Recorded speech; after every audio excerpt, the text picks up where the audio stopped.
Can everyone hear me okay? I can hear you. Perfect. I just want to set the tone for this morning. This is a very casual, I'd like to call it conversation. So if you are at home and your spouse or partner or child or animal make an appearance in your video or audio, that is absolutely okay. I have my pup, Perry, with me. She's kind of needy, so she will probably be by my side the entire meeting. And I really want this to be um, more of a conversation more than anything. So, the original intent of this was to be an in person workshop. And this may be disappointing news to you this morning, or this might be some of the best news that you'll get this morning. Was that the intent was that we would be doing a lot of role play as we practiced our interviewing and focus group skills. And so I've been in that situation before on the other ends, and I would probably consider that to be the best news that I didn't have to do that. But typically, just diving right in and practicing is the best way to learn these methods. And And so, what I'd really like, especially since because this is qualitative research and working with methods, and we can't actually implement these methods today, I don't want this to be death by PowerPoint. And I'd really appreciate anybody's input or participation. If that's not what you're here for, that's absolutely okay. You can keep yourself muted. You don't need to turn on your video. But if you would like to participate, I would love to hear that.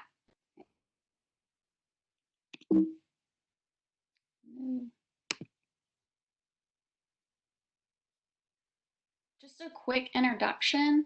I'm Nicole Arnold. I'm housed in nutrition science. I'm also adjunct faculty in public health.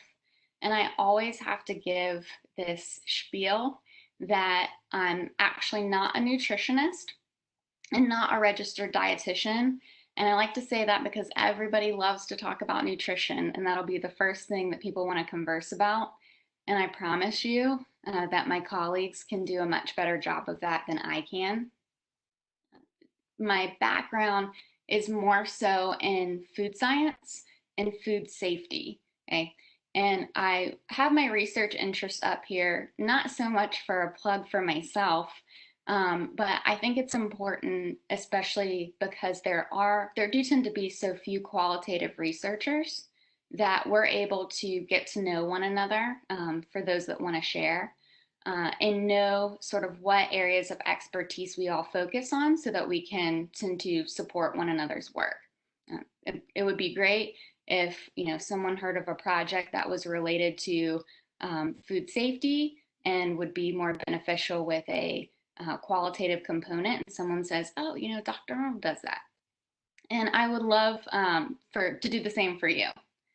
So before we get started, sort of in the details, would you all be willing to share what your experience has been with qualitative research and maybe if you've used these methods before? So specifically the individual interviews, so one-on-one or focus groups. And I know that these disciplines don't cover everyone in the room, but I put those up there just to show for those who signed up just how varied our backgrounds are.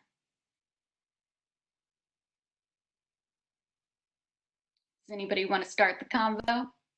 Sure, yeah. This is Dennis from the Miller School of Entrepreneurship. Um, I have not conducted or collected qualitative research data myself. I've worked on a couple of projects where I helped frame and set up some background for papers, but I've never gone through the process. And we just submitted a USDA grant a month or so ago. And if we get that grant, I'll be the lead researcher, and it's mixed methods and with a qualitative component. So if we get the grant, I need to learn how to do what we said we were going to do in the grant. I love it. And thank you for sharing and thank you for bringing that up because that is typically how my mentors have been successful in qualitative research is some of these larger grants and especially with USDA, NIFA grants, they typically require some sort of cooperative extension and outreach component. I Yep. think that's And it is a NIFA grant. You're exactly right. Yeah. and being at ECU, we can't do so much about the extension component, and we can sort of have that conversation too, because that's something that I've certainly been conversing with my colleagues about a lot. Is if we're more on the qualitative side of things, a lot of those qualitative researchers, especially with some of the NIFA grants, tend to be associated with land grants, right? And even though we do community based research and are known for that at ECU, it's still not extension. So, how does that translate? And we've been having a lot of conversations lately about, especially within my department, of I have to be a qualitative researcher and submit to these journals and use these methods. Sometimes, of course, I'm interested in it and it's what I love to do, but sometimes it's more so to support other projects. And that's really valuable. Thank you. Yeah, thank you.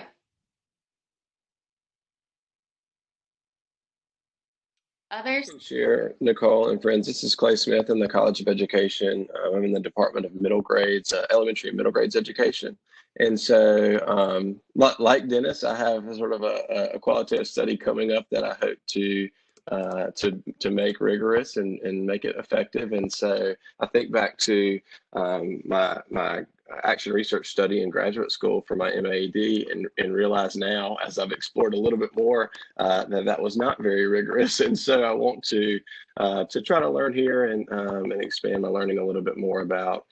Specifically about interviews and about focus groups, which I did not conduct in my previous graduate study. So thank you for setting this up for us. Yeah, thank you. Thanks for sharing that. And I think it's interesting the way that folks use the term rigor. And we have a slide where we're going to talk a little bit more in depth about rigor pertaining to qualitative research. And there is another workshop specifically based on that topic and writing qualitative papers. But I find it to be kind of amusing sometimes that, and I'm going to use probably a lot of sort of blanket statements, if you will, about some of the things I've come into contact with in relation to these methods and sometimes qualitative research in general, where folks, so maybe students, faculty, whoever it may be, who are well versed in other types of research, oftentimes feel that they are qualified to do qualitative research because it can often be perceived as being easy. That oftentimes is the perception. But I'll have things like surveys, so it can be qualitative in nature if there's a lot of open-ended questions that will come to me and someone says, I think that this needs to be more rigorous. Can you help? And I've learned that they've already sent that survey out. And you can't just write a bunch of questions and send it out, right? I mean, there's a lot of methodology and sort of checks in place for qualitative research that a lot of us typically, unless we explore them, don't know about them.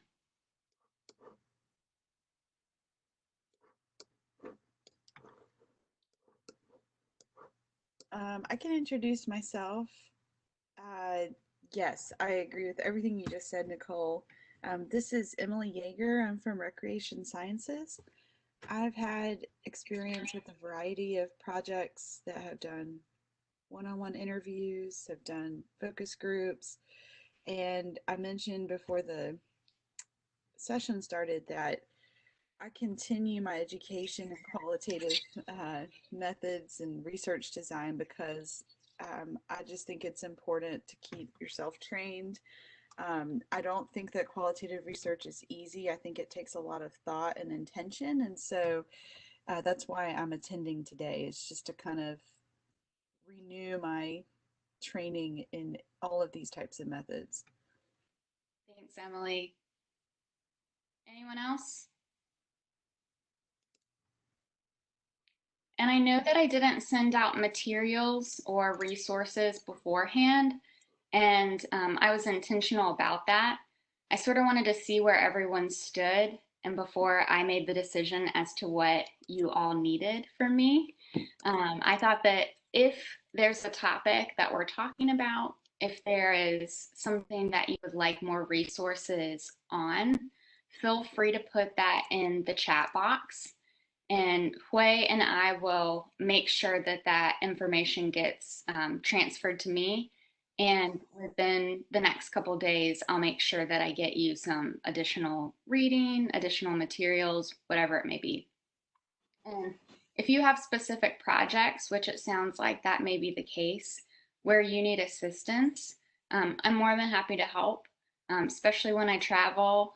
If we need to set up a phone call, that's completely fine, and I'm more than happy to do that. And I have this slide up here that says context matters. So before we sort of dive in, just want to reiterate the fact that people do qualitative research very differently.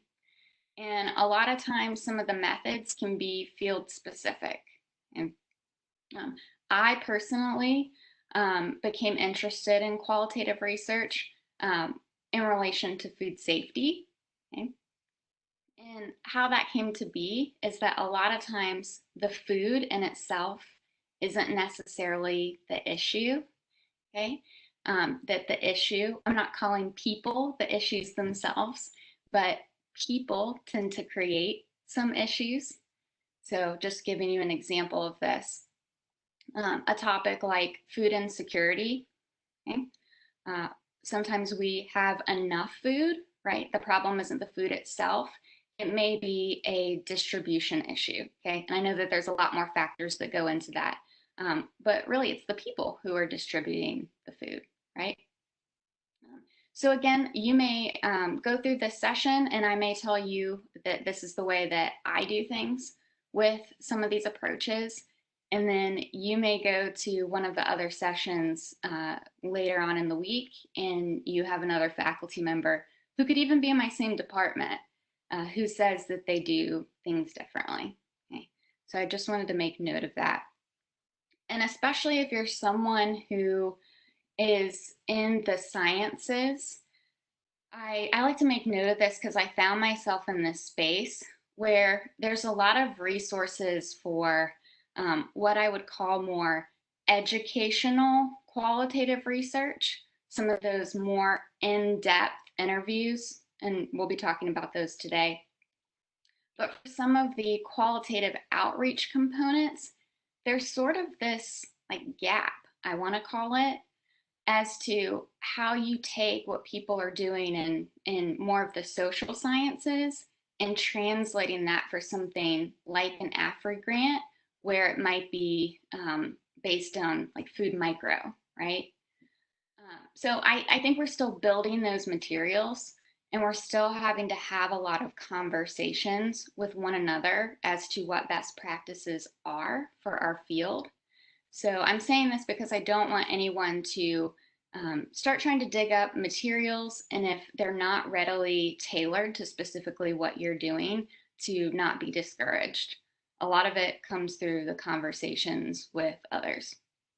And one reason that I specifically love qualitative research is most of the time it's geared towards people. Okay? And I think that we can all agree, especially in the current context of the world, that people matter, okay? And their experiences matter, and words are very powerful. And a lot of times those words and those experiences that are communicated are a lot more powerful, in my opinion, than what a number can provide.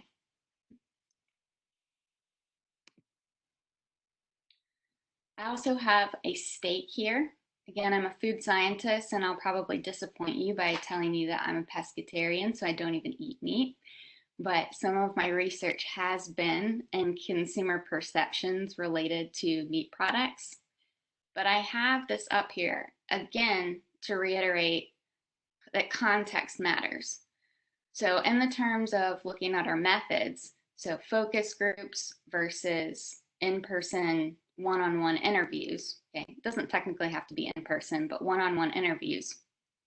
If we're asking a research question about steak, okay, how we set that up, that data collection, how we choose that method, that's going to be really different if our topic and our phenomenon, if you will, is looking at how consumers like and prepare their steak. Okay? We do a lot of that in more of a focus group setting. Do you like it rare, medium rare? Show me how you cook it. And that's going to be a really different conversation and setup than if I'm talking to someone about how they lost a child due to foodborne illness and it was associated with E. coli and beef, right? So again, we're talking about beef, okay, in both contexts or in both situations, but the context really matters as to how we're going to approach those. Just a brief overview for some of the topics we'll be talking about. For those of you that said that you are new to qualitative research, I'm glad that I'm just going to give a brief overview of some of the themes associated with it. Talk a little bit about similarities and differences between interviews and focus groups. There's actually a lot of overlap, but they certainly have their differences. And we'll talk about those methods specifically as well. I have a slide about increasing rigor. I think that there's some misconceptions associated with how you make your qualitative project stronger. Okay? And then I have a slide about making the case for qualitative research. And I think you can see my meme about how qualitative research is associated with feelings and your intuitions, how you are perceiving your data. And I feel like qualitative research gets that a lot. And I don't think that that's necessarily warranted. Certainly stigmas associated with it. But I think that it's beginning to change a little bit. Instead of being seen as less rigorous and less meaningful than quantitative research, I think it's beginning to find its place. But there are certainly, especially those of you that are saying that you have upcoming projects, there's certainly things that we want to consider before we collect any data that will lead to barriers on the back end. So the fact that we want to publish that data, and especially if we want to take qualitative research and publish it in a journal where there might be this competition for qualitative and quantitative studies, and not to say that mixed methods can't exist or one can't build off of the other. But oftentimes that's when the two get compared against one another. And we even have this issue, if you will, when it comes to things like faculty evaluations. So it's like, well, how do you compare a faculty member that does primarily qualitative research to quantitative?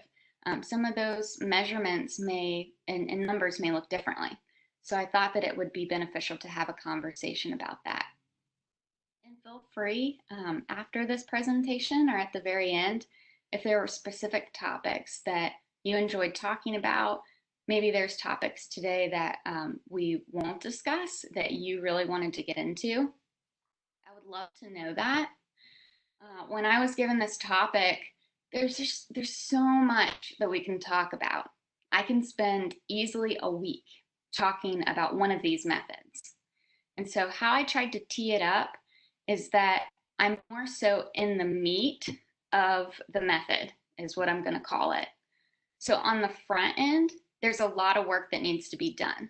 That's related to participant recruitment, development of a consent form, recruitment materials. Okay, that's something that would probably take a whole week to cover if we're going to go in depth.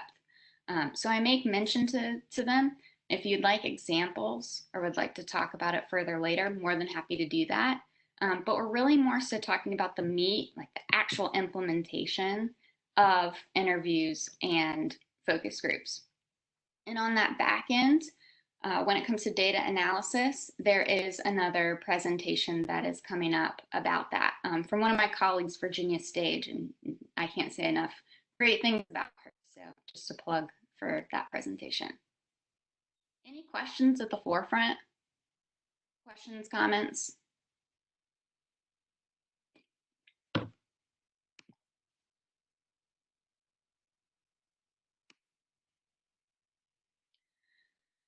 Qualitative research it's defined in a bunch of different ways, and sometimes it's really funky. So I'll just tell you a quick story because I know that some of you attended the qualitative approaches presentation. And if some of you heard my conversations at the beginning before we started, I said, oh, my heart goes out to the person that talked about that topic, because qualitative approaches, they can be funky. And we use words like ontology, epistemology, ethnographies, grounded theory, and sometimes that's just a whole new world for researchers. And it absolutely was for me at one point in time. And I remember, has anybody read Creswell?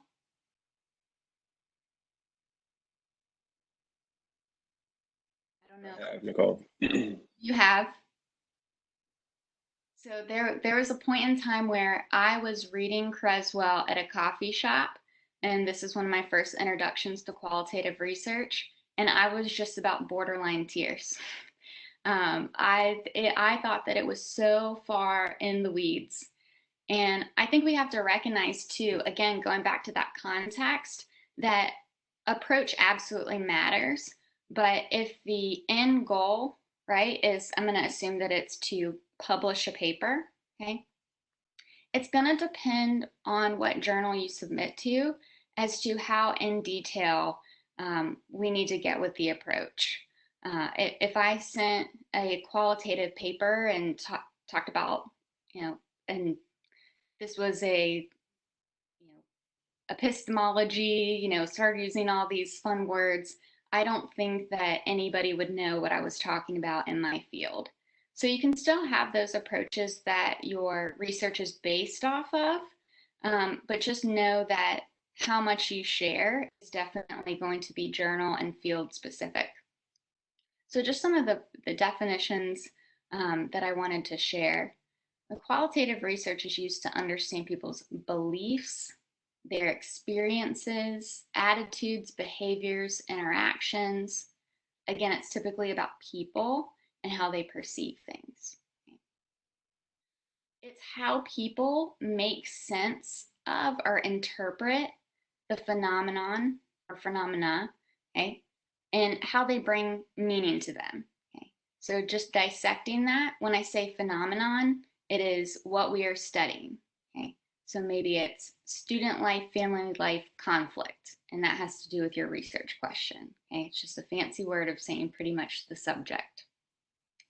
But really, it's about what the individual that you're interviewing or talking to, it's how they bring meaning to things. Okay. And I want to reiterate this because some of us are so conditioned as researchers to, and bear with me because this is a little philosophical, but find what is real, right? What is truthful, what is factual, okay? In this situation, okay, and you sort of have to shift your perspective. We are trying to capture how the individual, we're going to call them the participant, how they make sense of things. Okay? How we say sometimes when someone might be acting up, we say, oh, they're in their own reality, right? We're pretty much saying that what they're experiencing, how they're making meaning of things, isn't what's really going on. It's not real. But in this case of qualitative research, what we're focused on is what's real to them. Okay? Does that make sense? If anybody has any questions about that, or if I need to reiterate, please let me know. This is of the utmost importance because as human beings and as researchers, we're often trying to interpret things ourselves, okay? Here, we are interpreting someone else's experiences ourselves, but we're trying to get a better perspective of what they experience, how they experience, and it's not our job to try to make sense of it really ourselves, okay? So it's not only about what people think, but why, okay? And I love this because a lot of times quantitative data struggles to do this, okay? And I'll give you an example. Okay, we're gonna go back to food safety, food processing. I do a lot of consumer perception work. Consumers do not like irradiation, okay? Clear as day, that's what the data says. People are uncomfortable with it, even though those of us that are in the food science field, we know that irradiation has many benefits, okay? Safety, quality, okay? And it is safe, okay? What we would define safe as in terms of food safety goes. Okay? Everything has a risk, but other conversation. What we found using qualitative data, because sometimes I think that we miss the like very basic level sort of gold nuggets. Okay, that's what I like to call them, gold nuggets that you find in that oftentimes emerges in the qualitative. Is that a lot of folks were associating and still do irradiation with radiation. Okay, and that makes sense. Okay, it's in the name. And so that, if we would have known that before that technology was released or pushed, and of course, irradiation, for those of you that know, is not a new novel technology. We've been using it for years, but it got so much consumer pushback that really the food industry has struggled to even implement. We've spent a lot of money having campaigns to try to undo the lack of communication about the safety of the technology. When in all actuality, okay, if the food industry would have just named it something else, we could have called it light technology, then consumers would have been okay with it. Okay? That's the message that we're hearing. And I just find that so fascinating, right? We spend millions, sometimes billions of dollars trying to trying to solve issues where if we would have just asked someone how they felt about it and really got to the core of why they felt the way that they did, then we wouldn't have to do half the things that we did. And I appreciate some of the comments that I'm seeing, and I agree.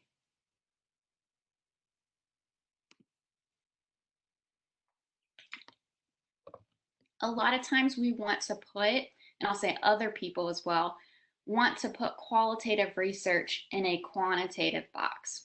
Okay?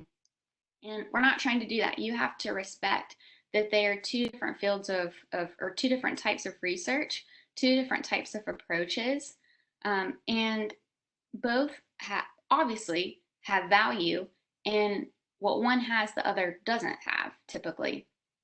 But the intention isn't to measure actual variables. Okay? We're not trying to plot something on a graph. And that just really seems to disturb some people, but we really have to sit with the fact that our goal is to measure, if you will, the participants' perceptions of things. Okay? When we're conducting qualitative research, I'm going to ask that we use the term participant rather than subject, because when we use the word subject, it's a little bit dehumanizing. Okay? That sends the message that we're acting on someone rather than with someone or alongside someone. And I know that this can be field specific, so maybe you're someone that does work with clinical trials, maybe a human subject, maybe that is appropriate terminology. But in the case of interviews and focus groups, we're going to call the individuals that we're working with participants. And I would encourage you, within the language of your consent forms and other documents, your recruitment materials, to also use that terminology.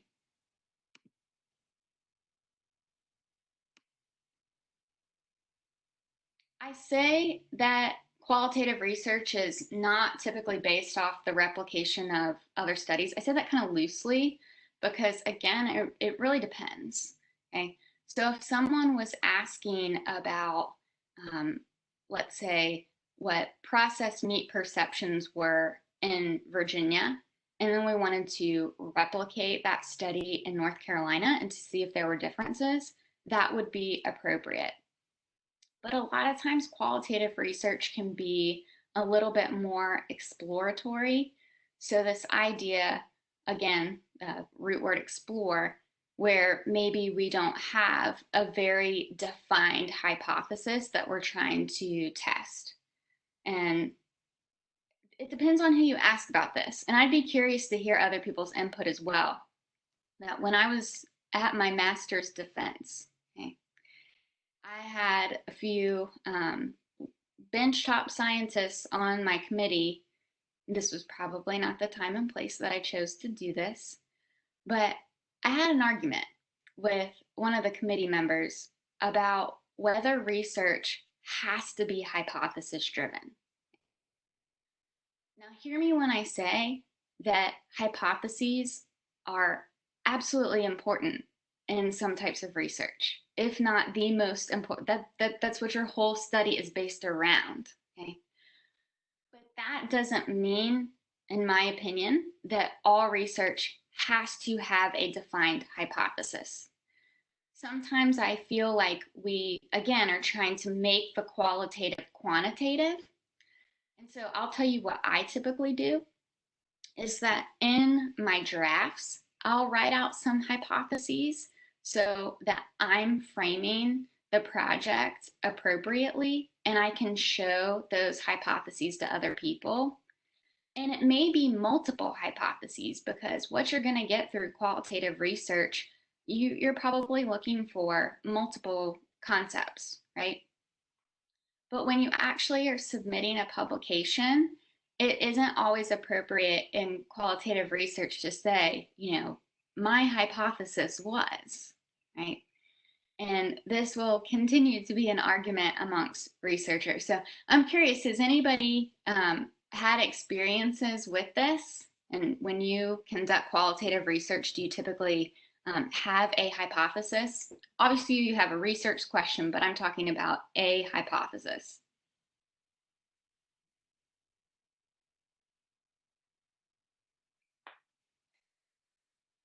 Or is this something that you've thought about before?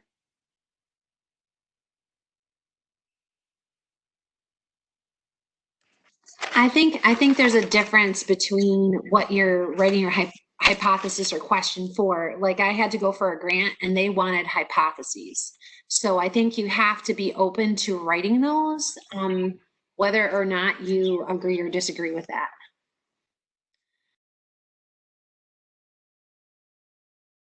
Yeah, and thank you for that comment. I appreciate it. If a grant wants it, you have to play the game. And sometimes if people deem it as appropriate or gatekeepers deem it as appropriate, it has to be there. And if your research is exploratory, and you're investigating the topic, then you just do the best you can. Okay, and Emily says it depends on what approach she was using. Yeah, so if I am doing sort of exploratory, like I'm just trying to, a lot of the times I'm doing that grounded theory exploratory approach without hypotheses when I'm trying to create quantitative study from the qualitative data, but and so I don't need hypotheses. I have found when I collaborate with others, if I use more of like a deductive qualitative approach, like where you already know the themes that you're looking for and that kind of thing, my collaborators normally request hypotheses just because it makes them comfortable. Yeah, thanks for sharing, Emily. And when it comes to grounded theory, Always fun to talk about these funny words and approaches. But for those of you that may not have prior experiences with some of these approaches, just basic ideas.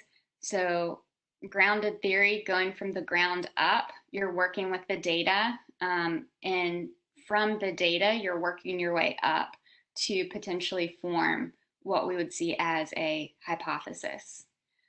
The other way, you might have certain themes that you're trying to capture, or you're trying to see if your participant, what they're saying, fits into these themes. Okay. And so, again, sort of like a hypothesis, and then you're working your way down. And I'll try to give a specific example of this. And there are times it doesn't necessarily have to be one way or the other, because I've seen instances where people have started with themes, and you just say this in your methodology. You start with themes and see if the data fits, and then work from there. So I'll try to give an example.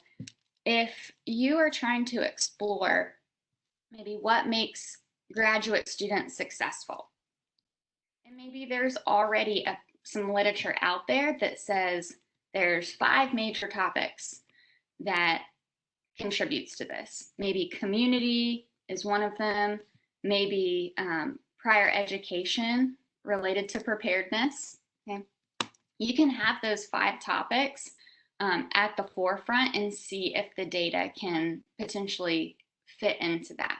Okay. Or you can do an exploratory study and say, I don't know what makes graduate students successful, and I'm going to choose this specific population for this reason to see what they say and generate a hypothesis from there. Another topic that often comes up into conversation is sampling and sample size. Take it from those who have made mistakes before, because we've already made them for you. You don't want to overexert yourself with such a large sample size when it comes to qualitative research. Let me say it again. Don't start out trying to do in-depth interviews with 100 people. Okay? If anybody's ever transcribed a conversation or interview, you know that it can take hours to do so. And that's before you're even getting to the data analysis part. That's just transcribing to see actually what the individual said verbatim. And I've witnessed this so many times where people are eager. So someone says 30 interviews has been my max. That was from Emily. Yeah. I can tell you from a specific one that I did that was a qualitative based survey study. It was a telephone study. A telephone, we were cold calling people. I felt bad. I felt guilty about it. There was rarely any difference, okay, or major difference between the responses that I was seeing from a question where 300 people answered, and yes, sometimes we will code 300 open-ended responses, versus 500. That may be a big difference to some people in quantitative based upon what the context is. Again, what individuals were saying, with what 200 individuals were saying versus what 500 individuals were saying, I could already tell you as the coder what those other 200 people were going to say, okay, 9 times out of 10. And so typically, instead of working towards a specific sample size, we're really working towards saturation. Okay? And by that term, I mean that you're getting the same responses time and time again. And this is where the whole the meme that talks about intuition comes into play, because folks often like to come back and say, well, how do you know when your data has reached saturation? And I can tell you that if you've had experience with qualitative research, you know, okay? And I know that that's not the answer that everybody wants to hear, like when you know, okay? Because that's everything that research has told us that isn't true. But when you have spent that much time with your data, okay, and there's a lot of other ways to do checks and stuff when it comes to validity and rigor, but just on the basis of have you reached saturation, um, you know, okay, because you're receiving the same answers time and time and time and time again, and that doesn't make your research study more meaningful. Okay. Someone asked about recommendations for transcriptions. My recommendation was going to be Otter. I was trying to look it up for you all, and for whatever reason, I was associating it with penguin. Not, wrong animal. But my mentor in qualitative research, who I highly respect, her favorite is the Otter AI, and especially because there are free versions, and that way students can use them as well.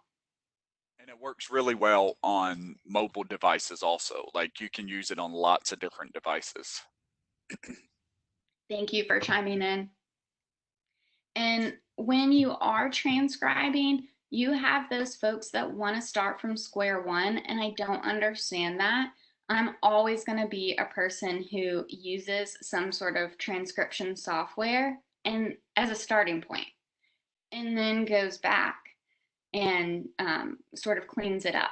Okay, it actually goes through the full transcript.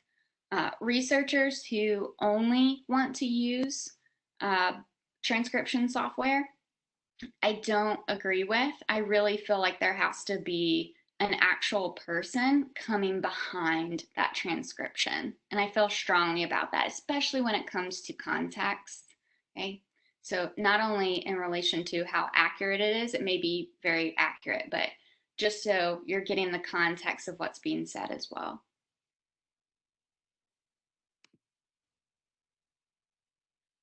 So, we're talking about interviews and focus groups, but quite obviously, there are a lot of other methods as well. Things like observation work and these things that fall into qualitative research, field work, so our ethnographies. A lot of times people don't think of surveys as being qualitative based, but most of the time online surveys are fairly inexpensive. And if you have a lot of open-ended questions and follow-up questions to those, then I think that you can consider it qual. Things like case studies and document analysis, so medical records, different proceedings report, and you're doing sort of an entire analysis of those.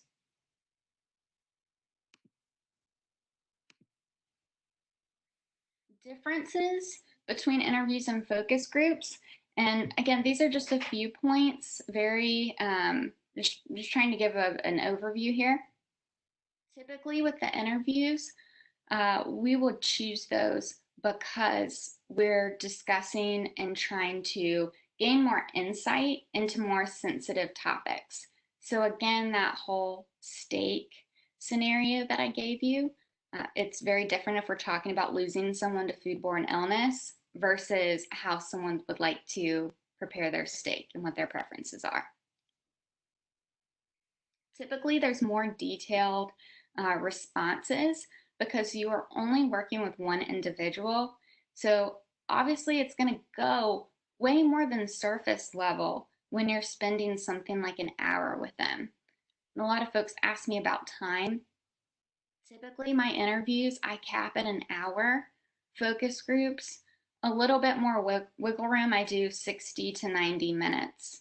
And again, it might depend on what your research question is, what type of data you're trying to get out of it, and what your field is. But you also don't want to exhaust that individual. You might choose an interview because you are trying to capture what a very specific experience or phenomenon is like. Okay? So maybe this is a rare case of something, or maybe you want to talk to that specific individual. Maybe that individual has had an experience that many other people haven't had.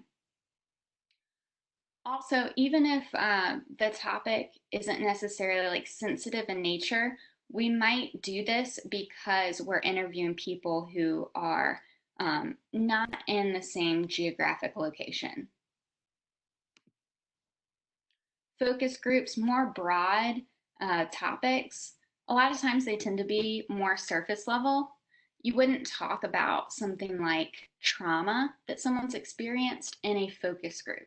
Typically, those conversations look like the introduction of a new product sometimes, or you're asking, why would you not purchase a food product that has been irradiated? And you can use your focus group to observe differences and similarities between different groups of the participants. So maybe you have an even number of males and females that you invite or recruit, and you can use that as part of your research question. Oftentimes focus groups have this working together component. Okay, so you don't need to be the person that's like, don't talk to one another. I'm the moderator. The idea is that people are supposed to be interacting and conversing with one another. And a lot of times it makes it easier to collect more data in a shorter amount of time with everybody being in the same geographic location.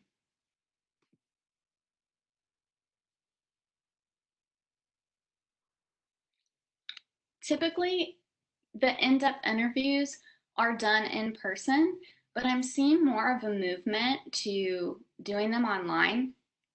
Personally, as a researcher, I don't have an issue with this. One, especially with COVID and some of the barriers we're experiencing as researchers, things are moving online anyway, and we're having to rethink how we implement and approach our qualitative research.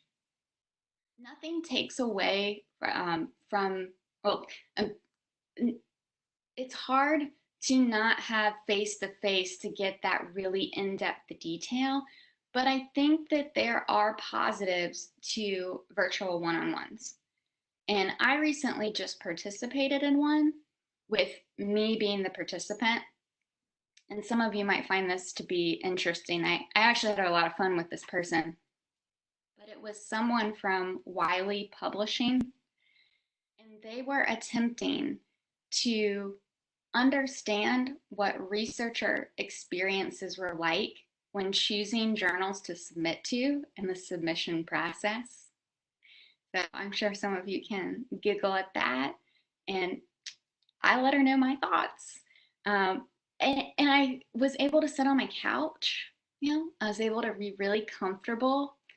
I didn't feel like I had to put on a front like I may in a one-on-one meeting. Didn't have to dress up, or at least I chose not to.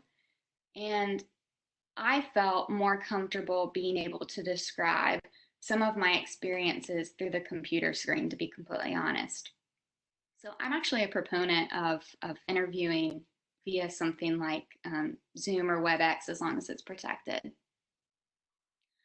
Sometimes in-depth, that term is used interchangeably with the individual interview, again, because we're going more than just surface level. You're going to be asking follow-up questions based upon the participants' responses, or also called probing. This isn't a way for you to continuously try to gear someone in a specific direction. This is only used because we're trying to get more details, right? If someone doesn't want to share about a specific topic, they don't want to share, leave it at that. However, if someone asks me, just giving an example, how has your experience been moving to online with 1 week's notice due to COVID? Okay. I could say, and laugh about it, and that really wasn't much data there. So maybe the moderator or the interviewer says, or not the moderator with interviews, but the interviewer or the researcher, I'll use those interchangeably, Maybe at that point, we say, well, can you tell me about what that experience is like? Or can you give me some details about what some of those experiences have been? What I see a lot of is leading questions. And I think that folks tend to believe that they're more obvious than they are of, oh, my questions aren't leading. But I'll give you one that I see a lot is when we're going to ask someone, and this is just an example of, what did you learn from therapy? What is that insinuating? Even though it's very open-ended, okay, it is insinuating that that person has learned something from therapy, and maybe they haven't. And when we frame the question in that way, the participant is going to feel the need to respond based upon how we're asking. We're pretty much telling them that they did learn something. So it's human nature to go ahead and talk about something that you learned or make up something that you learned. And so we really want to refrain from doing that. And that's why it's of utmost importance that when we're building our interview script or focus group script and those questions, that we're sharing those with other colleagues who are on the project or validating them in some way, because there is always things that I don't catch that are blatant to other people. With individual interviews, there is a significant asymmetric power dynamic there. And what I mean by that is that you, as the researcher, are benefiting from what is taking place. You are the person who is primarily benefiting. And I have people push back on this sometimes of, oh, well, maybe the individual is getting compensated in some way, or maybe the individual is getting to share their feelings and you've given them a platform to do so. And I highly encourage you to try to not see it in that way, okay? And I'll give you an example. Something like the doctor-patient relationship, that's different. Okay? The patient is the initiator. The patient has made an appointment to go to the doctor. They are the ones who are primarily benefiting. Sure, the doctor gets paid. Just because one individual benefits doesn't mean that the other is not. But the patient is the initiator. In this situation with interviewing, we as the researchers, we're initiating. We have recruited them to help us with our research. And there may be a lot of other factors that go into that. That doesn't mean that we're not well-meaning, okay? And maybe there are positives and benefits for that participant, but we absolutely should not assume that, okay? And we might be talking about something like trauma. That may not be a positive or beneficial experience for that person, and we need to keep that in mind. This dynamic is also different from something like the doctor-patient relationship because of confidentiality. Okay? We maintain confidentiality in these situations as well, but you're also sharing, okay, some of the data with others, okay? So it may not be the raw data. Maybe you share the raw data with other people who are on the project because they're on the IRB, okay? So that already went from you to other people, okay? So now there are multiple people that are aware of this person's experience. And then we have to take into account that oftentimes our overarching goal is to publish our research. So although the data is more than likely de-identified, you are still sharing that person's experience to the masses. And that's, that requires vulnerability on the participant's end. Okay? So I highly encourage you to really dig deep and think about the power dynamic that's in play when you conduct a one-on-one interview. And even basic things like location, we need to be mindful of. Okay? We don't go to anybody's house. Nobody comes to our house. Okay? We always go to a public place, even if the participant suggests otherwise, always. Okay? So it needs to be public. It also needs to be private. Okay? So those are a little bit counterintuitive. Public space, but also private. And so just some examples of that, you could meet in a place like a reserved room on the university campus, like the library.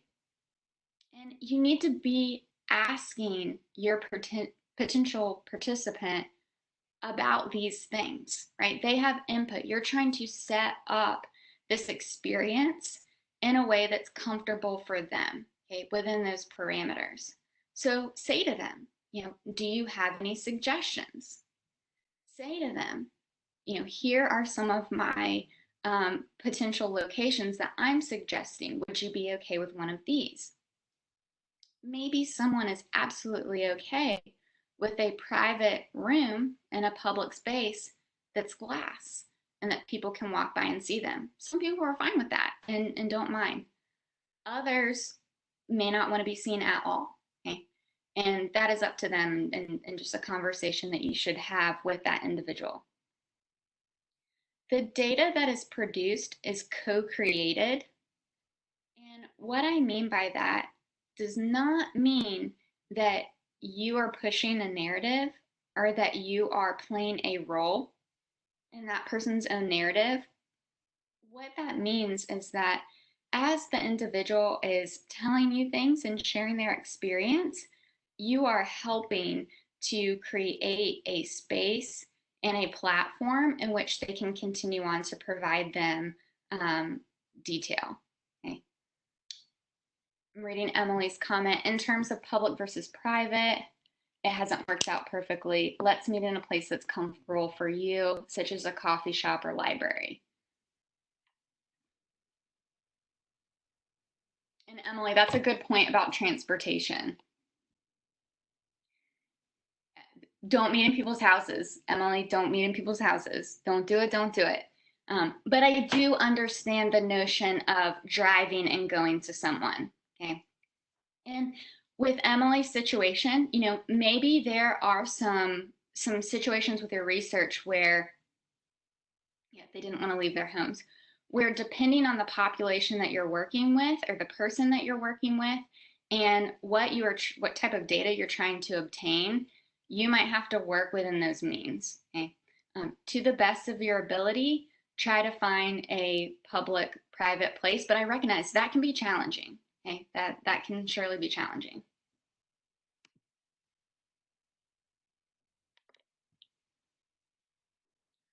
When we're conducting interviews, we're assuming that the participant's view is valuable in the context of the research.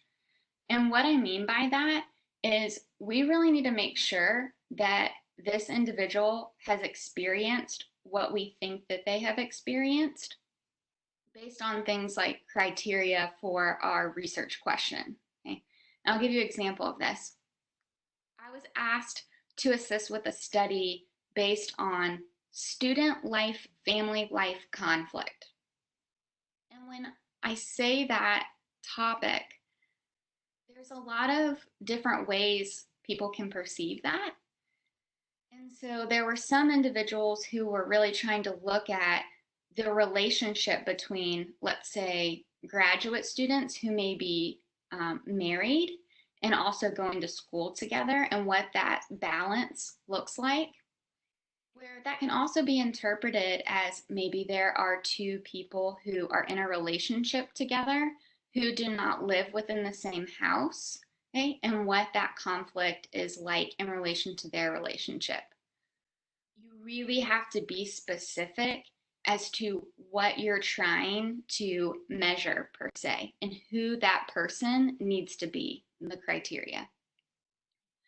You're also assuming the participant can articulate their experience. Okay, so someone needs to be of sound mind in most situations.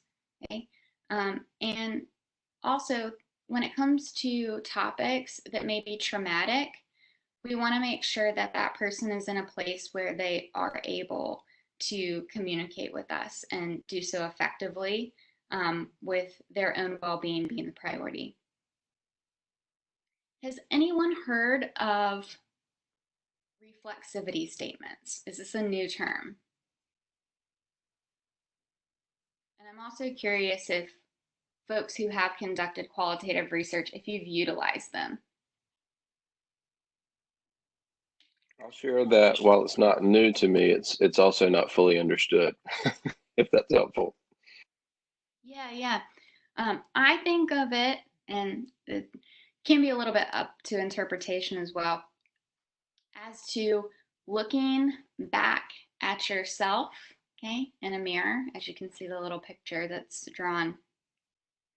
People use this in different ways, and this can also be really field specific, but I will encourage everyone to at least be reflexive privately, even if you're not going to use it in your manuscript. So what I mean by this is that there may be some heavy qualitative research where reflexivity statements are required, even when you submit to a journal. So you would have a statement. I think of it as it goes along with something like a conflict of interest statement, a funding statement. It's about transparency. And it's also about sharing the sort of who you are with the reader so that they know sort of what place you're coming from. Okay.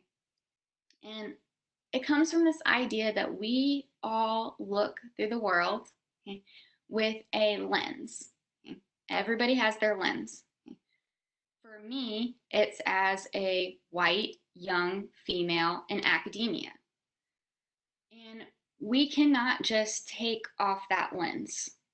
That lens is who we are, what our experiences have been. So I just want to reiterate that how you are interpreting someone else's experiences, it is an interpretation. Okay, it is your own interpretation when you're analyzing the data. Okay, and there are obviously issues with that.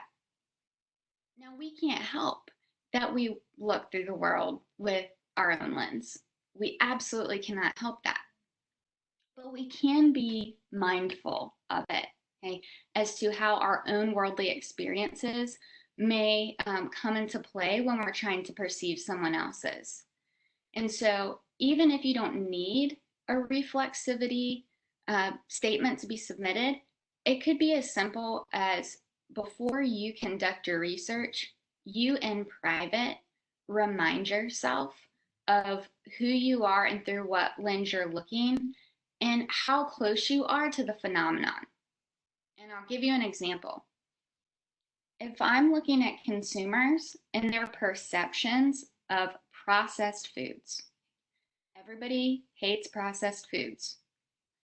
I'm someone who comes from an agricultural family, so I certainly understand some of the small farmer struggles. Okay, I also work with people and have friends and colleagues in the food industry and understand that consumers often demonize the food industry and don't have a clear understanding of maybe what goes on in industry. Okay?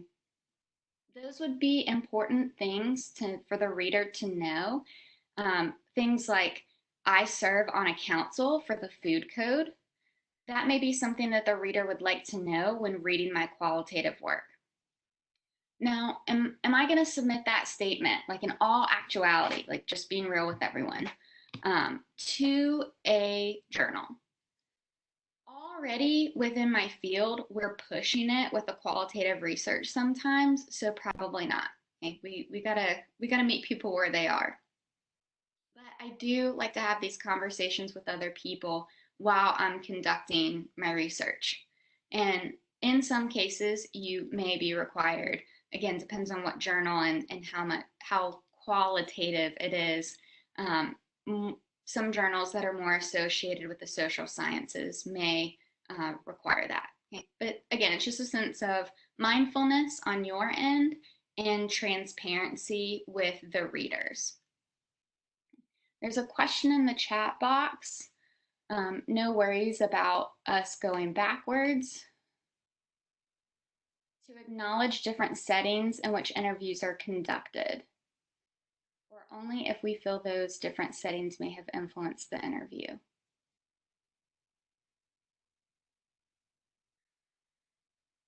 So when you are writing your manuscript, do you need to say where the setting was? I never have, unless you think that it plays into what you're receiving from the data. The thing is that it shouldn't. You're trying to minimize every variable, if you will, when you are conducting that interview. So you would want to pick a space that, maybe more like bland, maybe doesn't have an identity really. But I don't think that if you're conducting an interview in a Starbucks versus a classroom on campus, that's going to alter the data more or less. What you shouldn't do is play into those power dynamics. And even though I think it is appropriate to meet on campus, someone shouldn't be coming to your office.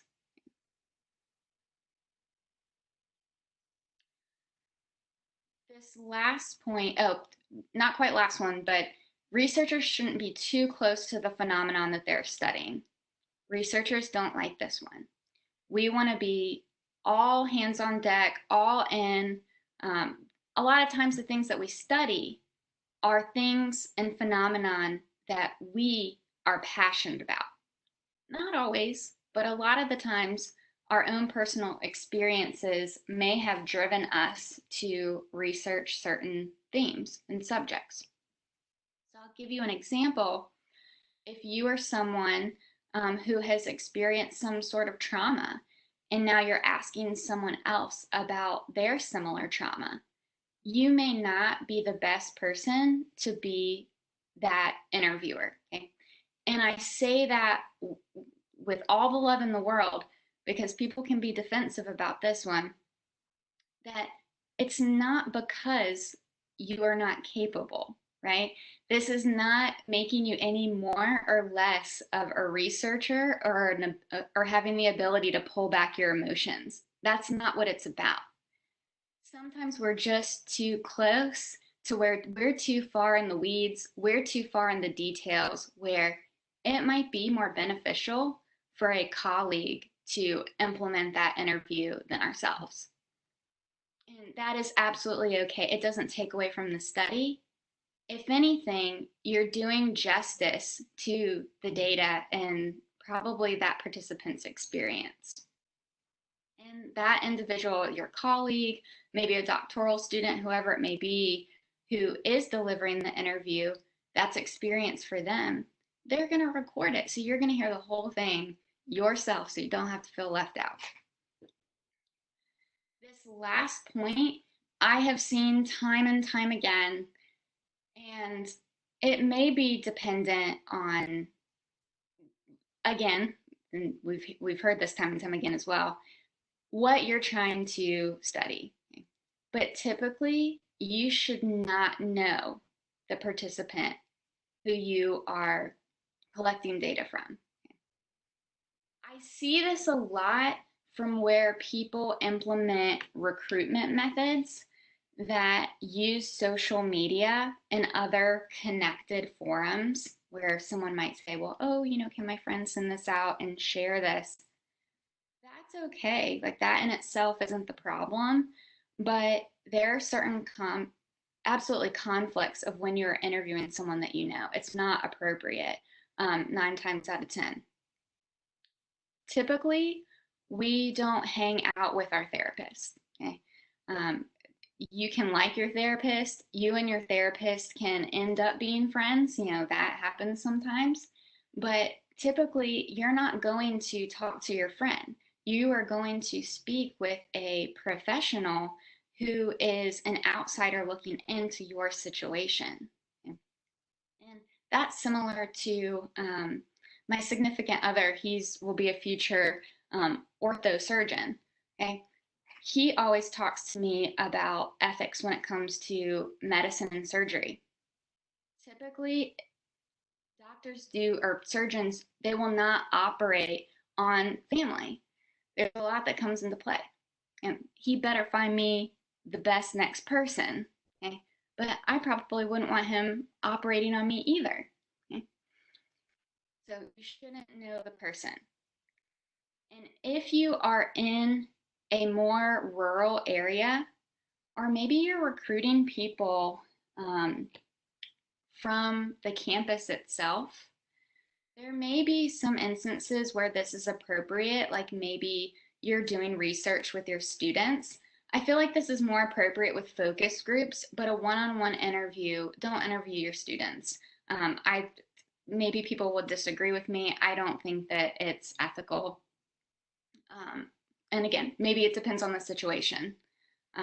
But when we see someone out and about, okay, that we've interviewed before, do we go up and say hello? Do we ignore them? What do we do? I think of it as the same way that if you saw your therapist, okay? Would you go and ignore them and pretend like you didn't know them? Probably not. You probably say, hey, so-and-so.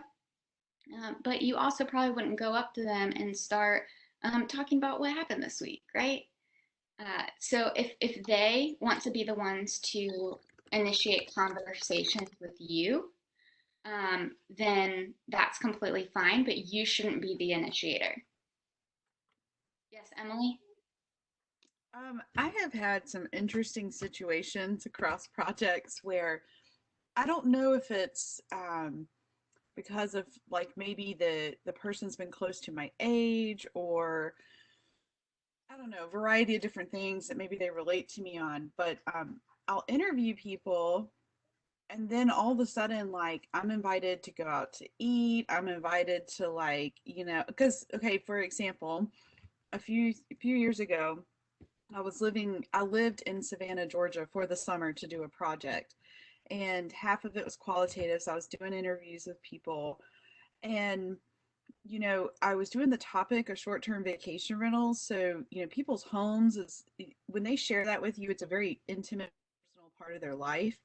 And so that seemed to sort of be like our connection. And then, it was, I, you might say, Emily, this was bad, but I went out to eat with some of my interviewees afterwards, or they would, like, a couple weeks later, they knew I was in town and they were like, hey, do you want to come out on the boat with us? Or, we're going to be going to this, I don't know, just all sorts of things that people wanted to just be my friend and they wanted to connect with me.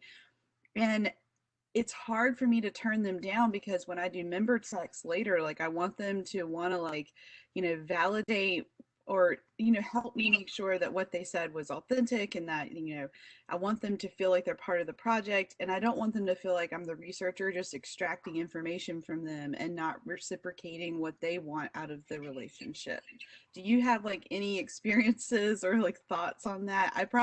I'm telling you, I'm going into people's homes and doing stuff. You're probably like, oh my gosh, don't listen to Emily. She's telling you all the wrong things to do. Well, it's hard, like, especially from a recruitment standpoint, where it's like, well, if I'm not supposed to know the person, then that makes it difficult when I'm trying to actually recruit people, right? Especially if it's a very specific person that you're looking for. You might have to have other people help you recruit, to be completely honest. It's not always easy. Yeah, and I kind of felt like a lot of the stuff that I did, sort of building those relationships is what helped me snowball sample others. Because that was my method, I started out with, like, sort of a stratified sample, but then of course people say, well, now I have some street credit. They're like, oh, do you want to go talk to my friend over here? Do you want to do XYZ? And I'm like, yes, I really do want to talk to your network of people. So I don't know. I just think I think you already said this earlier. It's just not cut and dry. Sometimes you got to make those sort of decisions on the fly. It is not cut and dry. And especially when it comes to focus groups and the topic is lighter, people have fun and you connect with people when you're doing qualitative research. So it's human nature that, individuals may feel more connected to you. And I have a point in, I think it might be in our focus group slide that says, we're not there to make friends. It's I struggle with this one. We're not there to make friends when we're collecting the data, but I do think it's okay if friendships emerge after you've collected it. Okay? I'm more so concerned about the front end. So this idea that this person going into the data collection, you are already friends, you already have a relationship. Maybe there's already a power dynamic that's present, like instructor and student. Okay? That's where I see a lot more of the inappropriateness. I think that what develops afterwards is really up to what the researcher deems as what they're comfortable with. And if you're doing multiple focus groups, and maybe you're meeting with a group and maybe you're meeting with them again the next day, maybe it would be in the best interest of the data and the project to say, hey, I would love to hang out with you. I would love to go grab dinner. Because Emily's right that a lot of times people may be in town and people might be staying like in a hotel or something, or be in a small geographic region where it's really not weird that folks are asking people to engage with one another. But maybe you say, hey, for the sake of the study, I have to pass on that, but maybe let's revisit this, after tomorrow. I think that that's completely appropriate. But I don't think that we have to say, well, I can never have a personal relationship with this person because I've collected data from them. And I've certainly had situations where I've learned more through social media. Social media is crazy these days.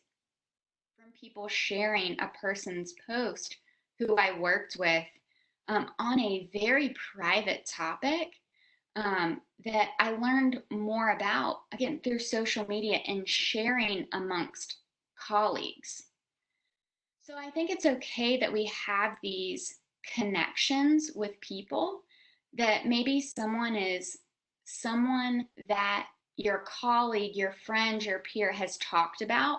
It's okay if your colleague has a relationship with them. It's okay if you know who they are. But you want to make sure that that relationship isn't already established. And yeah, Emily, I think that the front end is really what matters most. So situations about students within the same college and school, but not within the same department or degree program. Yeah, I mean, again, I think it's situational. Like I'll be honest that, I have focus groups that may potentially be set up where I'm working with students who have been in my class, or even currently enrolled in the class, asking them about their experiences related to food processing and what their perceptions are as future nutritionists and registered dietitians. But I'll tell you some of the things that I've done to sort of minimize those relationships. So you can have, again, other people conduct the focus groups with you, or maybe you're not the moderator. Maybe you're serving in a different role, and that's one way to take a step back. Also, if I'm going to be using, that's probably not the best word, having students participate in my own research, there are certainly some ways that we need to go about that. We're not saying that classroom research can never take place. Again, totally situational, context matters, but some things that I would do as a professor is I would have a third-party individual come to my class and provide information about the study. I would not recruit them. Someone else would. And that third party, that's going to be someone who they don't have a relationship with. Okay? And that's also going to be the person who they communicate with about setting up the focus group. We're also going to have a statement about how the students' grades are not going to be affected in any way based upon their participation or not. I'm also not going to give any sort of or provide any sort of compensation for those students who participate because I don't want to coerce my students into participating in my study. So if there are situations like that, and I think that the one that came through the chat box about going across departments and disciplines, how close is too close, that's for you to decide, but there are always ways to, again, take a step back, even if you're going to move forward with the research. And there is someone with ECU IRB who has provided some recommendations previously about classroom-based research. But again, that's like the perfect dynamic of, or perfect example of a power dynamic, a professor and then their student who is in their class, right? That is a very clear power dynamic. And we have to do things to minimize that. And I would be more worried about some of these topics in relation to the individual interviews than I would be the focus groups, especially if the topic is more sensitive.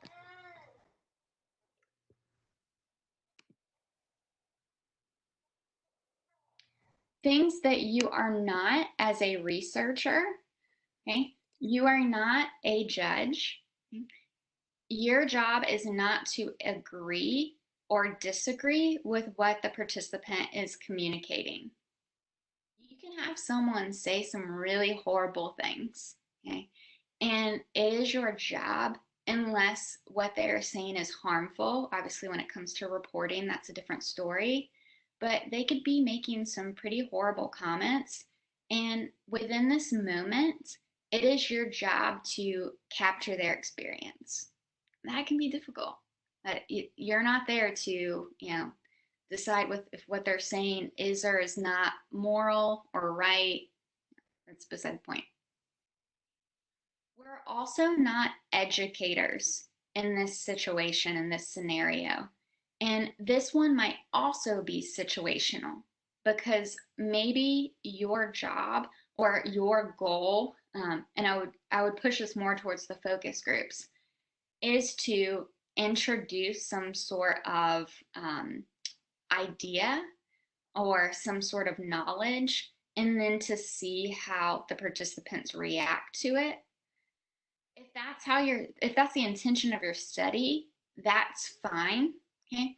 What I'm trying to point out is that when you're there, both in a focus group and interview setting, it's not your job when someone says something that is incorrect, even if it's within your field, to then tell them so. Okay. And this one's hard. Okay. In focus groups, when people start asking you questions, okay, so if we're talking about, well, how is natural labeled on foods? What happens when you're the moderator and one of your participants turns to you and says, well, what does it mean? Okay. That's your job as the moderator to then decide what would be best in handling that situation. And I can tell you what I would do. I would say, if there are questions pertaining to my perspectives on the matter, I have time to talk about this after the focus group. And the reason why I'm saying this is because we're trying to capture someone's knowledge, experience at that time. So it's almost like the best we can get at a snapshot. In the moment that you say, oh yeah, natural is really a made up word and we use it to make ourselves feel better, when it really doesn't have any meaning on terms of label, that conversation is going to completely change.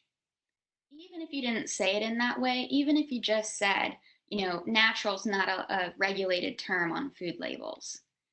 now that that individual has knowledge that they previously didn't have prior to starting your focus group or your interview. So you really want to stay as, I don't want to call it neutral or silent or any of those things, but you're not sharing your perspective really at all. That's not your job. And if anything, it's harmful to the project.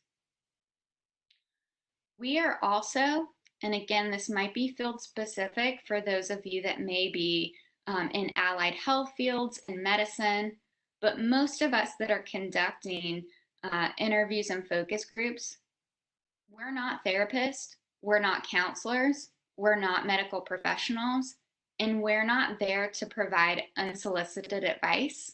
Okay? We're also not there to quote unquote help. Okay, we're not there to help someone. We're there to hear their story. And oftentimes I hear examples and scenarios of where the participants may ask the interviewer, the researcher, for their advice. And very similarly to the focus group example that I just gave, maybe you come up with some language that you can pull from very quickly to say, we can talk after, or that's not my area of expertise, X, Y, and Z, to sort of defer from that combo.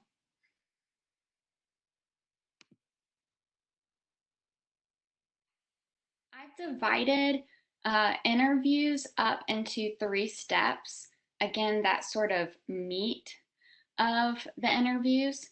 And I have something similar for focus groups, but for the most part, it's just trying to describe how focus groups are different from what we're describing now. So just understand that there's a lot of overlap in what we're talking about. And you can see at the end of the presentation that I do have some flags and tags as to how this might change when the context is a focus group. For interviews, and I'm curious as to how other people do this as well. This was the way that I was taught. I've seen other people do it this way. I've seen many people not do it this way. But I'll tell you some reasons why I'm advocating for the fact that you should have a meeting with the one-on-one participant before that actual interview takes place. And one reason is that it helps you to build rapport with that person. You're typically already going to be a stranger, as we've talked about. So this allows for you to have that initial meeting, hopefully to reduce potential awkwardness or hesitation or nerves to when you actually have that in-person interview. Typically, what I do is I will have that meeting at least 1 week before the interview takes place. And that gives me plenty of time to be able to provide that individual with a consent form, go over protocols before we even get to the interview. So I don't have to spend any of my time when I would like to collect data trying to do all this front end work. And I do understand this takes up extra time. Could you meet with this individual virtually before you meet in person? I don't see why not. I don't see why that's a problem. Okay. When you participate in a study, and I will speak on behalf of myself as well, do you read the consent form? In all honesty, you get a electronic survey before you take it. Do you read it? No. Yeah, I don't either. I don't either. I'm trying to be helpful. I'm trying to take the study and trying to get through it as fast as possible. So yeah, thinly at best. Yeah, we're going to just skim over it. Okay. So why would you think that the participant would do anything differently? Okay. They're probably not going to read it in detail. So what am I going to ask you to do as a best practice? I'm going to ask you to read it to them. Okay? And that's how you know as a researcher that that individual, and there are other factors that play into this, but to the best of our abilities at that time, we know that they know what they're consenting to. So during that orienting meeting, some people call it a structuring meeting, you're going to read that consent form. Now, they should not sign the consent form at that time. You should allow them to have that consent form, give them a copy, and then they can provide it to you at the time of your interview. And you're just covering your bases as a researcher by doing this. One, you're protecting the participant, and two, you're protecting yourself. I feel like it's win-win. It's a little bit of extra work, but both parties win.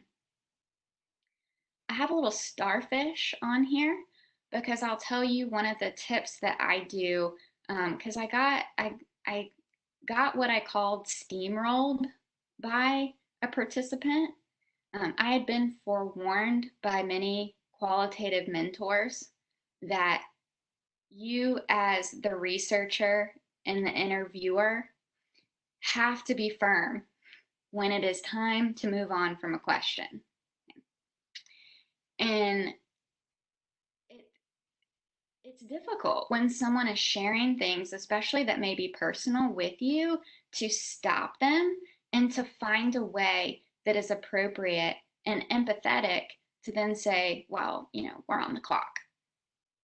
And so the best way that I found in doing this is to have a sort of cue.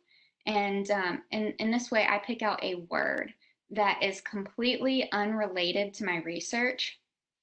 I don't know if people eat starfish or not, but typically we don't. So starfish is my word. And I'm going to tell the participant about this word and to allow them to know that when we're doing our actual interview, if I say starfish, it is a non-awkward and kind of funny way of hurrying them up or saying that we need to move on to the next question. And it may sound silly, but you will thank me if you end up interviewing someone who is a talker or who becomes really upset, because that happens.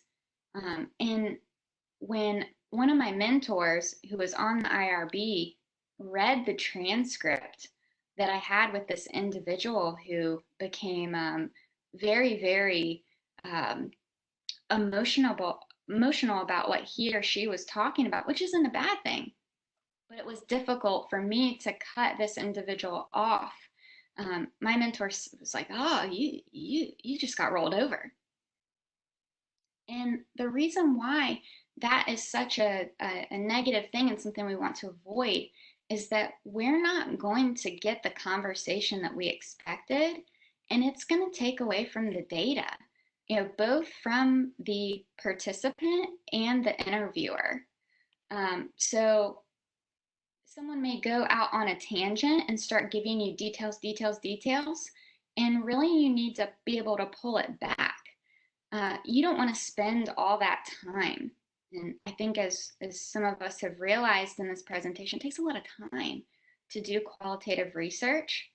You don't want to waste that hour that you're doing the actual interview, and you don't want to waste that person's time. So trust me when I say get you a keyword. It can be whatever you want it to be. Don't make it unrelated to your own personal research, so it can't be confused with something else. But I've loved being able to do that. And I also use it with focus groups too, just as a way of, okay, let's hurry up the convo.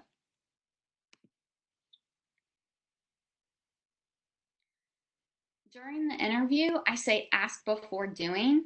So again, just this idea that there's that power dynamic that's present and basic things that you wouldn't think of. So even like closing the door, let's say that you're in a classroom. You want to make sure that that other individual is as comfortable as possible. Just very politely say, hey, so-and-so, do you mind if I close the door? Would you like me to keep it open? Before something takes place or before you turn on the audio recorder, just let that person know what you're doing and take them through it step by step. You do want to keep check on the time. You shouldn't go over time with your person, even if you're having a great conversation. Be mindful of that. But you also don't want to be looking at your watch. I typically will keep my cell phone nearby and time it in that way, just to have some sort of idea of how many minutes we're spending on each question and when it might be time to pull out the starfish. Okay? With audio recording devices, I highly suggest that you use more than one at a time. Okay? I'm old school and I like to use the actual physical audio recording devices. I don't want data on my phone, to be completely honest. And we also come into protection of data and confidentiality issues when we choose to put our data on something other than a tool or program that isn't specifically intended for that. So just to give you an idea, I have a computer that I specifically use for holding my data. Okay? My department chair, he probably doesn't appreciate that because I'm always asking for new MacBooks and such because you got to be able to hold the data and you got to be able to run some of the analysis on your software programs if that's what you choose to do. But I try to keep my personal and the confidential research data very separate. And you don't want to be the person that has the audio recorder's batteries die. And you may also want to have multiple recording devices teed up in the different spaces around the individual. Because you want to make sure that no matter what, you can hear or if you're using transcription software that's transcribing live, you want to be able to hear. Okay? A lot of times when someone's provided us that much time, we want to do more than just say thank you. And personally, I think it's inappropriate to, even though it's good intention, do things like write a letter or give some sort of gift, like thank you for participating in my study. I think that if you're going to use compensation, just a very basic gift card, that's fine. Typically, they're used for focus groups more than this idea of someone sharing a personal experience with you and then you giving them money for it. Depends on how you feel about that. And again, I think it would depend on the situation. I like to offer the participants to see the findings, okay? Because I think we owe it to them. And I think it's fun for them to see. Sometimes it may be years down the road before something actually does get published, but that stemmed from their experience, okay? I think sometimes we think that participants may not care or that may not be valuable to them. And I'm sure that they'll let you know, but I think it's polite to ask and say, if this gets published, would you like to see it? And sharing a copy with them. After the interview has taken place, the next step would be a member check. I know Emily had mentioned member checks previously. And this can look a variety of ways. I think it's of the utmost importance with the individual interviews compared to focus groups because it's really about one person's lived experience and not necessarily differing opinions like a focus group could produce. You are going to want to share some sort of summary of your interpretation with that person. Okay? And that way, as a researcher that you have represented their experience well. Okay? They're the ones that know their experience better than anybody else.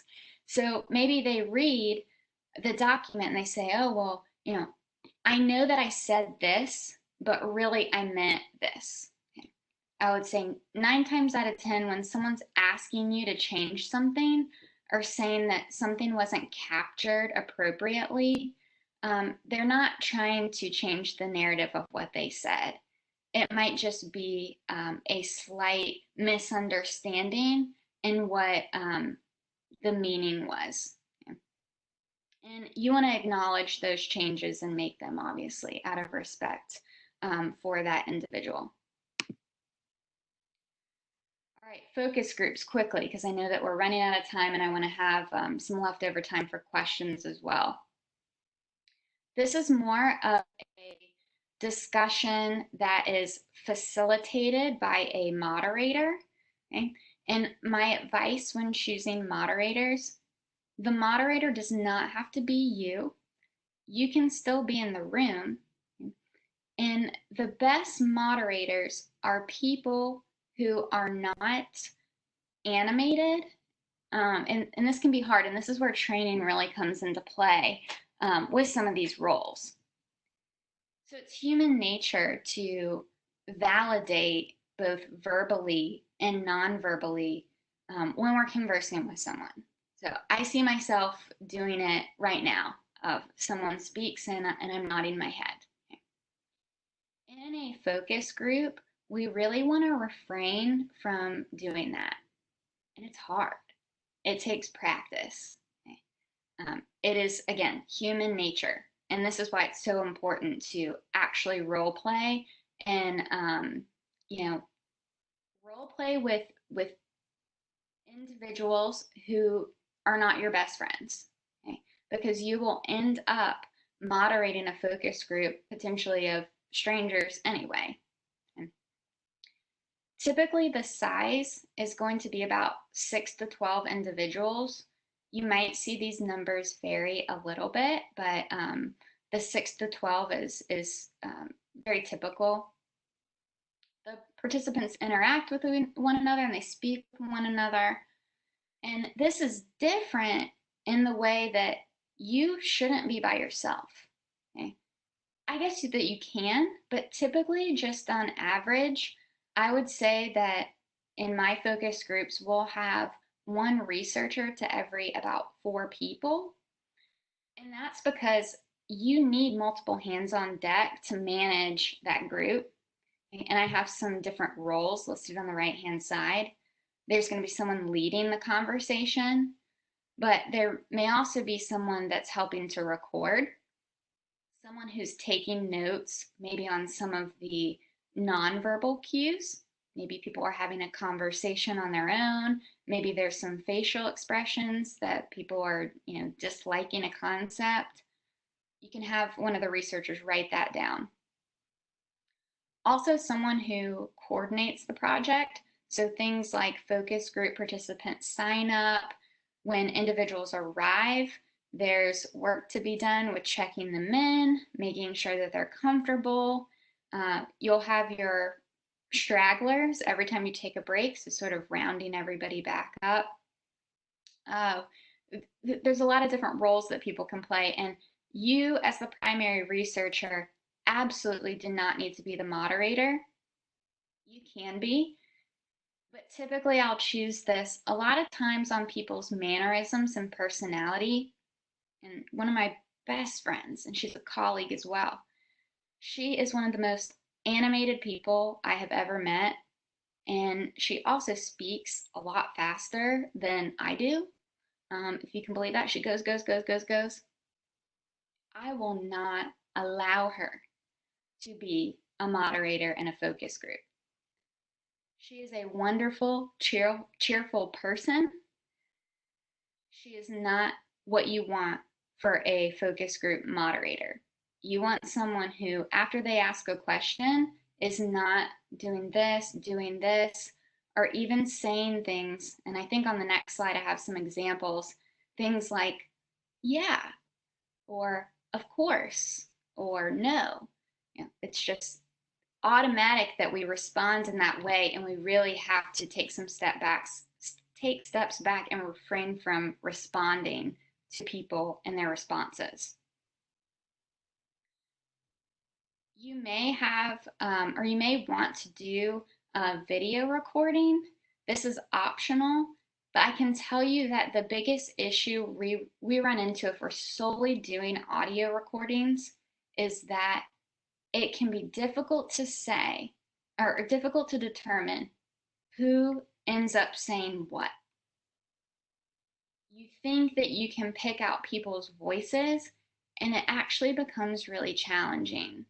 And so that's typically why the video recording would be used. You can use it as a means of observation, but typically the primary reason why I would use it is because I cannot even tell what's up and down in the transcription because they're conversing with one another and they might be conversing at the same time too.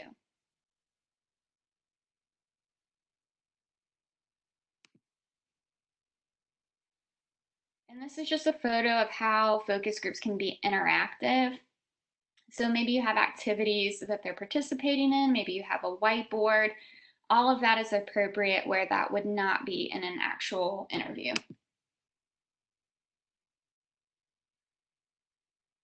Some basic reminders. When you are framing your script for your focus group, you can make it more or less structured. Maybe there's some very specific questions that you need to collect data on. Or maybe it's more exploratory where you're just kind of trying to see where the conversation goes. And so your script and some of those follow-up questions are going to reflect that. The setup really matters in this case. I love circle setups so that all of the participants can act equally with one another. Sometimes that may not be possible, and that's okay, but they absolutely shouldn't be sitting at tables by themselves or in groups unless group work is what you are trying to implement. It's your job as a moderator to make sure that everyone is having an opportunity to speak and provide their input in regards to the questions being asked. I know researchers will laugh about this, but you typically will have that one person who decided to participate in your focus group because they love to talk. And they want to answer every question, and it's okay if they do, but we just need to make sure that we're not capturing one person's perspective. And it's absolutely okay to direct questions at individuals who may not be speaking up as much and just saying, you know, hey, are there any other opinions over here on this side of the room?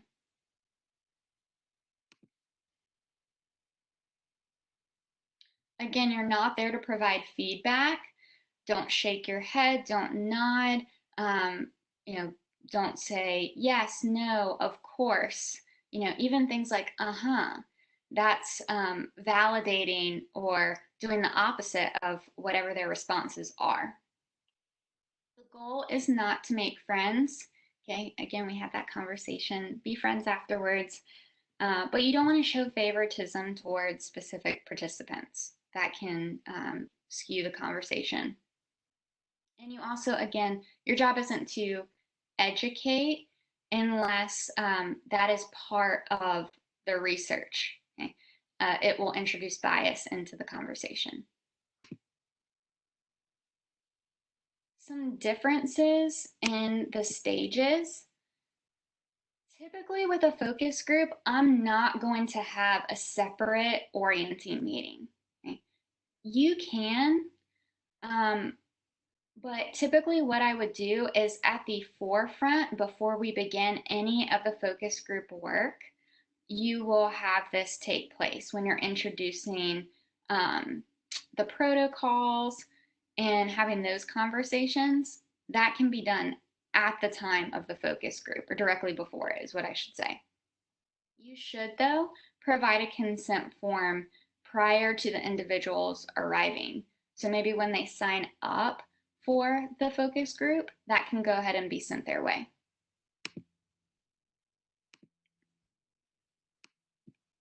You don't have to be, if you're the moderator, as worried about time, because you're going to have someone whose job may be specifically tracking time for you. Okay. Also, when it comes to audio recording devices, you may need more than just 2 or 3, depending on how many people you have and where that sound is coming from or what your setup is. Doing member checks may also be a little bit more challenging when it comes to focus groups because you're trying to represent the consensus or the differing opinions within your write-up or summary. And I can tell you what I have done with, and again, it's going to depend on who your audience is, who your participants are, is we have done the write-up and just sent a basic document and said, you know, if you would like to provide input, here is a Google Doc, you know, here is a Word doc, and just allowing people the space to provide their input if they want to. I absolutely don't believe that you have to get everyone back together to then share their thoughts again about what was written, unless there are just major discrepancies.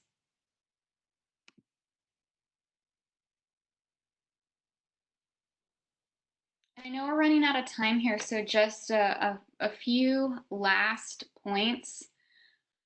When you are looking to make your research project more rigorous, you really have to look to where you're aiming to publish, what some of the other qualitative researchers do, and what's expected. A lot of times, my group and my colleagues will use intercoder reliability, which is sort of counterintuitive after we've talked about how you shouldn't bring quantitative into the qualitative, but it is a way to provide some sort of numerical reference to how different or similar the coders' responses were. And in some situations, you may need, it would be okay for you to be the only coder. In other situations, you might want multiple coders. I think it would be difficult to do more than 2, and you spend a lot of time with that individual typically if you're meeting about it. So choose those people wisely. But it is a way to show the rigor in your manuscripts. And I took a little snapshot of what that looks like in Vivo, which is a software program that I use. And so you can see my friend Lily is the L. We have our accounts linked. She's coder 1, I'm coder 2. And you can select what you're trying to compare against. And so I'm trying to compare her codes versus my codes in a specific question, let's say, or paragraph. You can do it by words, paragraphs, sections, and there's a lot of information on best ways to do that. And then you run what's called a query. It's over here. And that query produces some numerical values for you to tell you how similar your selections were. So are you on the same page with one another as to the themes that you're seeing, or are these themes maybe not representative in how you interpreted them? And there's the qualitative analysis session, I think later on by Dr. Stage, and she'll get a little bit more in detail about this. Making the case for qualitative researcher. I always encourage folks to involve quantitative researchers in your qualitative research. They won't understand the rigor until they've experienced in themselves, and they may be able to provide some input, some expertise to your study that maybe you weren't aware of. I think that the best way is to bring other people into it. They don't have to be a coder, right? But they can be a part of the experience on the project in the IRB. Something that we're trying to make headway on in my own department is this idea that typically journals that are associated with the social sciences and qualitative research and community-based research, That's what these numbers are, by the way. On average, have much lower impact factors than some of the more benchtop science journals, if you want to call it that. And this was an average. So as a department, we got together and made a list. And again, it's not necessarily cut and dry of something is a qualitative journal, something is a quantitative journal. But we tried to sort of separate these out and take an average of what the impact factor was. And obviously the lower one, much lower one at that, was the more so qualitative based research. And so we've made a case for ourselves of, if you value the research that we're doing, and if we're meeting standards in all other areas, with our grants, with our stakeholders, really, who are you to choose, what journal I submit to? I want it to go to the right audience. That's what is doing my research, in my opinion, justice. And a lot of times that audience, or the intended audience, when it comes to qual, and this could be the case, doesn't have to be the case, maybe they're not researchers themselves. So a lot of times with that community-based research, people who are tended to see it, they may not be citing it. Okay? So we have to keep those factors in mind. Also, when you submit an article that contains qualitative research, I highly suggest that if the journal itself isn't qualitative in nature, that you suggest reviewers who have had some experience, at least one, even if it's not content specific. Because if you have someone reviewing your paper, and especially your methods, who has not had qualitative experience before, how are they going to know how to make it stronger or not? And at least if it gets rejected and you had a qualitative researcher look at it, you may have some input. Otherwise, a lot of folks just don't really know what to do with it, and therefore may say, well, it shouldn't be accepted. With that, do we have any questions or input?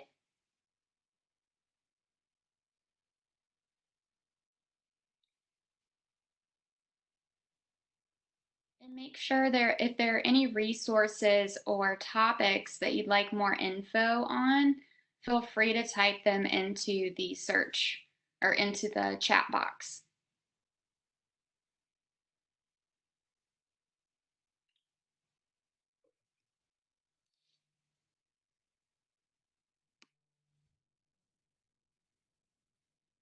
Thank you for those who participated.